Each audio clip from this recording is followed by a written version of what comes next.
As countries continue to roll out their 5G networks, smartphone makers are betting on the latest 5G enabled phones.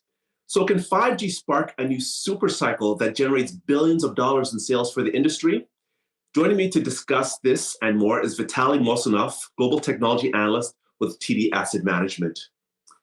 Vitali, what's the state of the smartphone landscape today? There's one word that you were going to apply to the smartphone market, Tony. It's mature.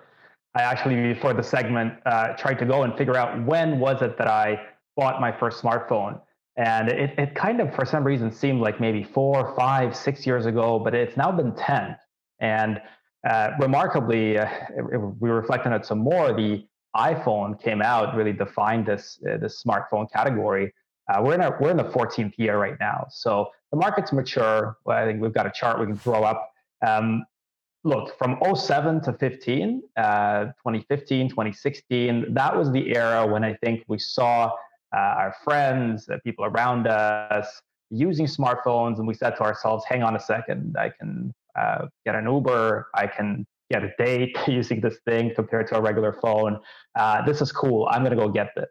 And in 2017, the industry pushed out about 1.5 billion phones, which is a lot, right? There's 7.8 billion people in the world.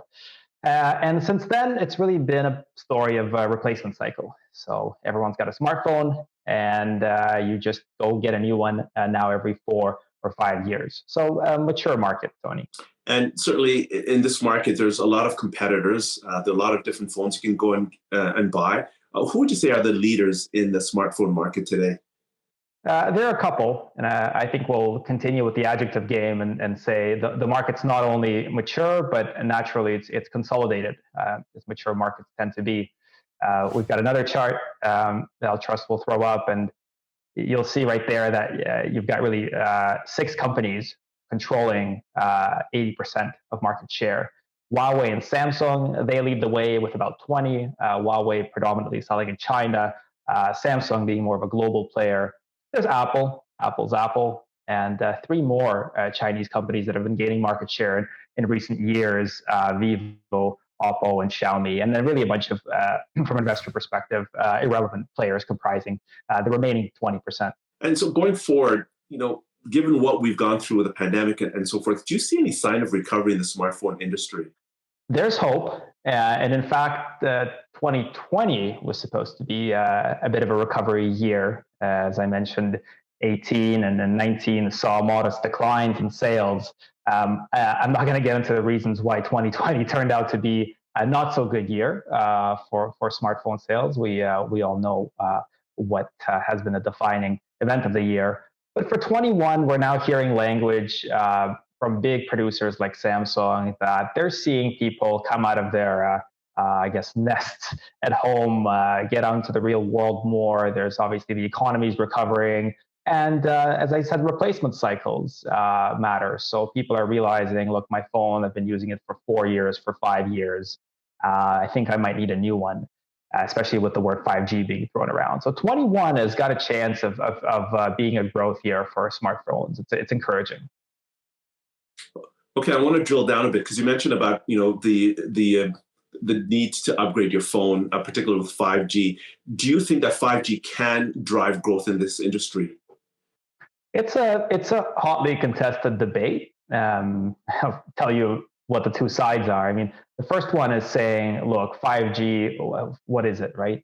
Faster speeds, lower latency. So, technically, it's great.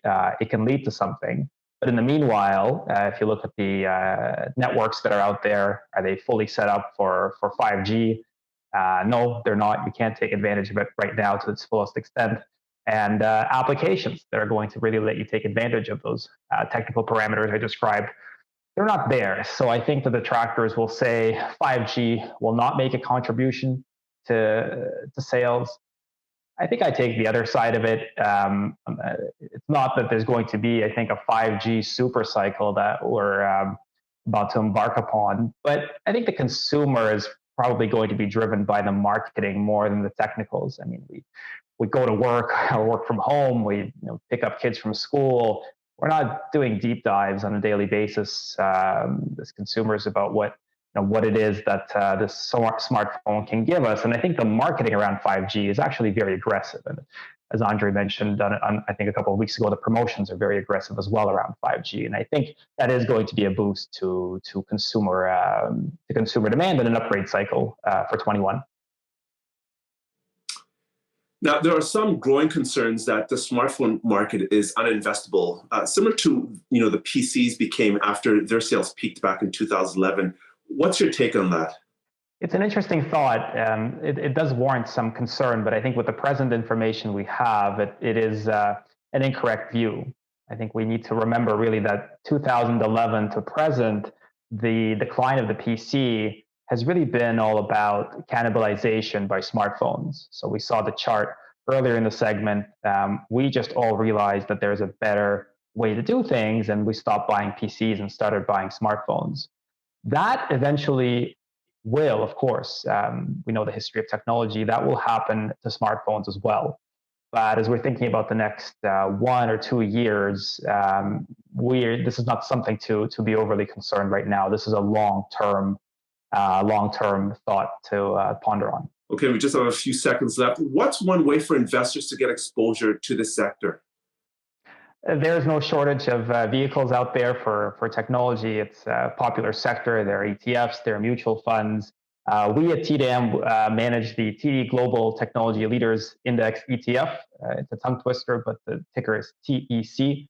And that really brings you the technology companies from all developed markets across the world and thinks through the classification. So some tech companies we think are erroneously classified as consumer companies or as automotive companies.